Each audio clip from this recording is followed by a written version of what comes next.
So hopefully by now you guys would have developed an understanding of the different legal structure that might exist for a business.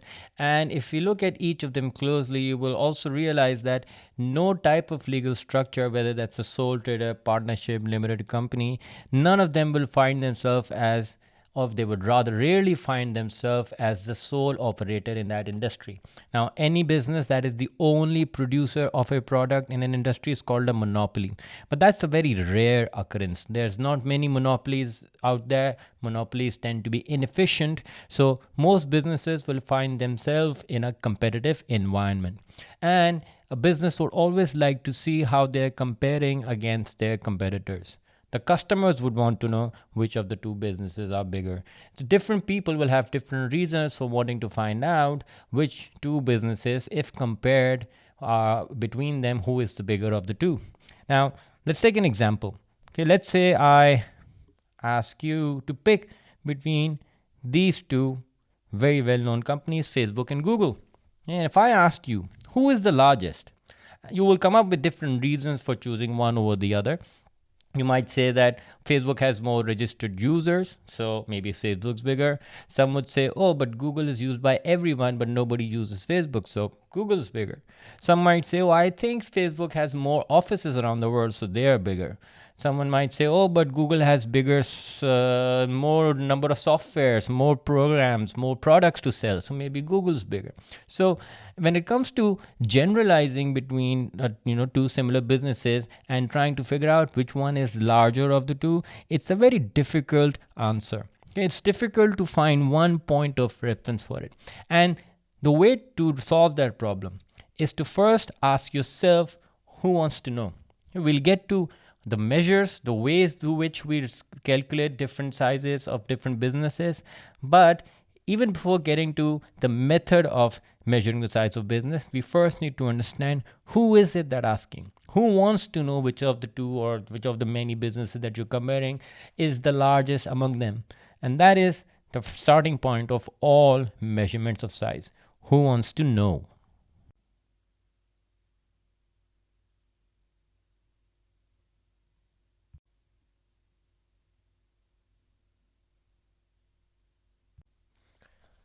Now, when we talk about who wants to know, the word that keeps coming up, and this is a concept that will constantly be seen across our syllabus, stakeholders.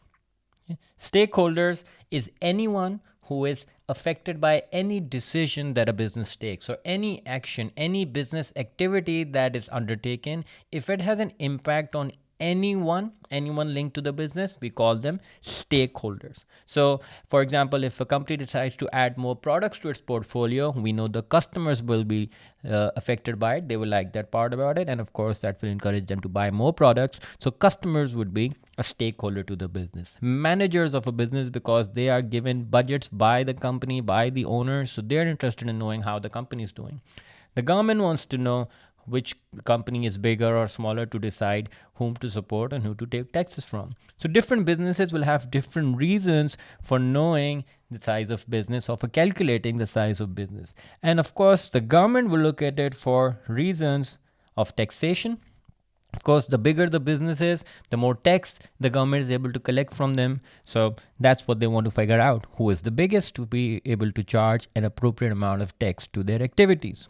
Similarly, they would also like to know which are the smaller businesses, because the smaller businesses require subsidies, support in the form of financial grants, especially dedicated to small and medium enterprises and those businesses that are beneficial to the overall economy. The government would like to support those companies. And knowing the smaller the businesses, the more support they'll know, the government will try to figure out which are those businesses to support them, to give them financial advice, technical advice, any other support that they might need. Customers are another important stakeholder, and of course they'd like to know which is the bigger business, because a bigger business would mean perhaps more branches, and also maybe that means more variety, and that's something that is craved by all customers. The managers of a business would want to compare the size of different businesses so that they can figure out who is their top competition. Okay? Like Pepsi would like to know how Coke is doing, and likewise for Coke and Pepsi. So they're always comparing their size with one another to see which one has the head start or the lead over the other one, and to simply compare their relative performances. So without before even getting to using the measures of size of business, which one to use, you first need to ask yourself who wants to know, because different people, different stakeholders will have different reasons for asking the same question: who is the bigger business? And now we will look at the different methods that are used to measure the size of a business.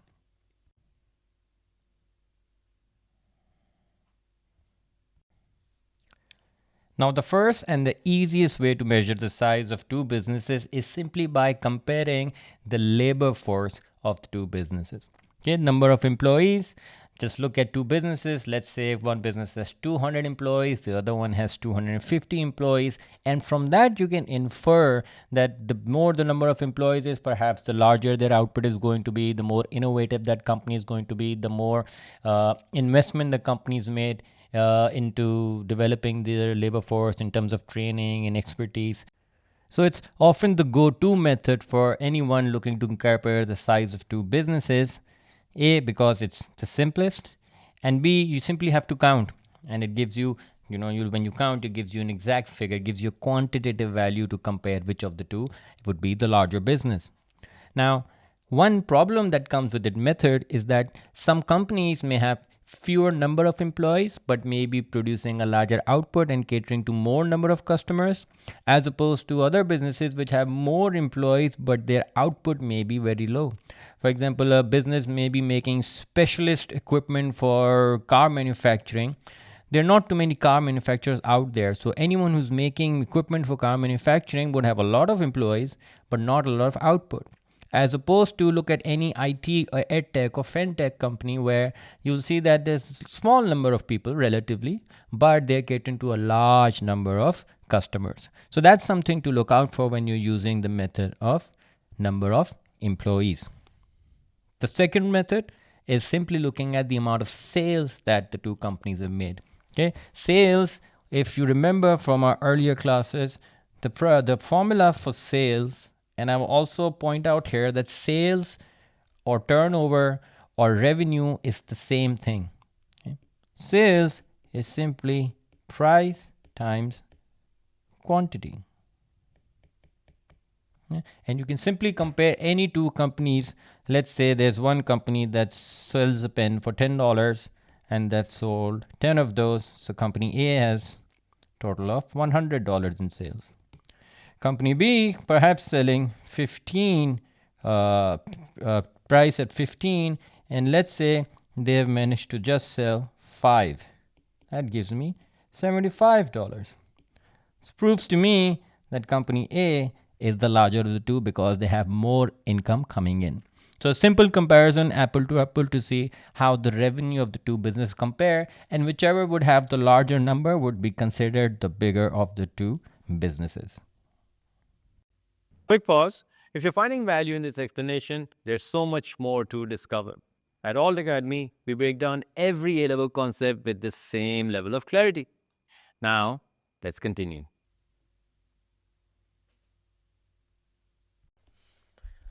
Now, the third method that could be used to measure the size of businesses is market share comparison. Okay? And market share is a simple comparison which helps a business to figure out how they are competing against everyone else in the same industry selling the same product. Okay? Now, whenever you hear the term market share, the best thing to do is to think of a pie chart. Okay? Let's say this is my company XYZ, and this is everyone else, the blue part. Okay? Now, if let's say the whole industry sales was 100 units, whatever we are selling, let's say total everybody sold was 100. And I know I had, let's say, 25% of that. Now, I know that if 25% is my share of the entire market, then 100 units times 25% will give me my share of the entire sales, which is 25 units. So market share simply helps to determine how much you sold as compared to everyone else. Now, what I could have done more is perhaps divided this into 2 or 3 different companies. So another company A, company B, company C, and simply see according to their percentages. Let's say this was 33%. Okay, this was 70%. This was another 25%. I can simply multiply it to the total industry units, which was 100, and figure out how each of the company fared against its competition. And when I look at it, I can clearly see that it's company A, which has the most sales out of everyone. 33% of 100, 33 units. So they have the edge. So they would be considered the largest of these businesses. Okay, that is market share. And a simple formula for market share is your own sales divided by the total industry sales times 100. So 25% was after I sold 25 units out of 100, I realized that I have 25% of the entire market share. The fourth method of measuring the size of different businesses is by simply comparing the amount of investment the business has made. Okay, investment comes in the form of capital that the company is able to raise, and in the long term, we know that a company will be able to raise capital either through taking loans from banks or selling shares to the investors. Both of these are different ways of bringing more finance and more money to invest into the business. So the higher this proportion is, between two businesses, the one with the higher portion will indicate that this company has a larger capacity to invest, which means when they invest, they have more resources. More resources will eventually lead to more sales, more output, better image, things like that. So it just shows the ability of a company to grow and expand quickly by having the most amount of capital available to it. So again, whichever company has the most amount of capital could be considered the bigger in that comparison.